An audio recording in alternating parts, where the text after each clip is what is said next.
रखा। परेशानी जिनको होगी उनको होगी, लेकिन तथ्य तो तथ्य ही होते हैं। हमारे देश के एक नेता हिमाचल प्रदेश के दौरे पर गए थे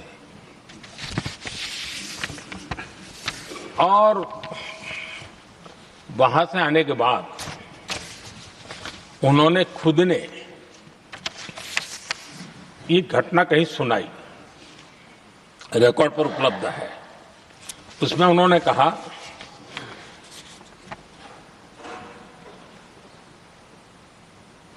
उस नेता ने क्या कहा, मैं उन्हीं के शब्द पढ़ रहा हूं।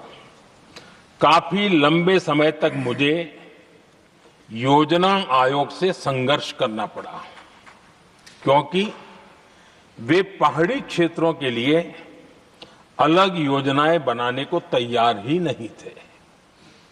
मैं हिमाचल प्रदेश गई थी। जब मैं वापस आई तो मैंने योजना आयोग में कहा कि हमारे कामदारों को, वर्कर्स को जीप की जरूरत नहीं है, बल्कि खच्चरों की आवश्यकता है ताकि कम से कम उन पर सामान आदि लादा जा सके।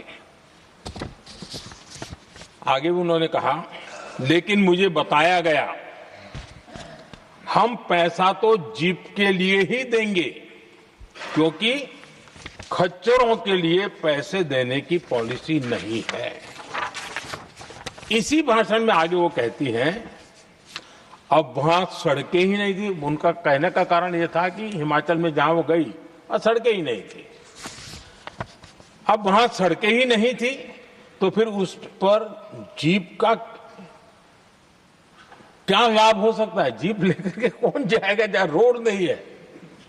लेकिन उस समय योजना आयोग का जोर था या तो जीप या तो कुछ भी नहीं।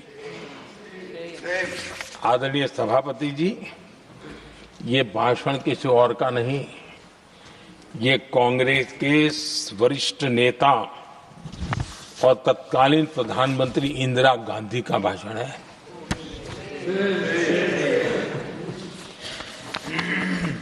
कांग्रेस के लंबे शासनकाल में यही कार्यशैली रही और जिसको इंदिरा जी खुद जानती भी थी कि ये पाप चल रहा है, लेकिन इस कार्य संस्कृति को सुधारने के लिए उन्होंने कोई कदम नहीं उठाया। और इंदिरा गांधी जिस प्लानिंग कमीशन की धज्जियां उड़ा रही थी, उसके जन्मदाता उनके स्वयं के पिताजी थे और प्लानिंग कमीशन को बना और इंदिरा जी ने जब कहा, उसके बीच में 2 दशक बीत चुके थे, लेकिन हाल यही था। और 2014 तक सब दुखी थे, सब परेशान थे, सब गलती देख रहे थे, लेकिन सुधार करने की तैयारी नहीं। 2014 के बाद जब आपने हमें मौका और कांग्रेस ने जिस प्रकार से प्लानिंग कमीशन अटकाना, लटकाना, भटकाना वाली कार्यशैली बना दी थी, 2014 में जब हमें मौका मिला तो हमने आकर के काम किया, प्लानिंग कमीशन को खत्म कर दिया और नीति आयोग को। आज नीति आयोग बहुत तेज गति से काम कर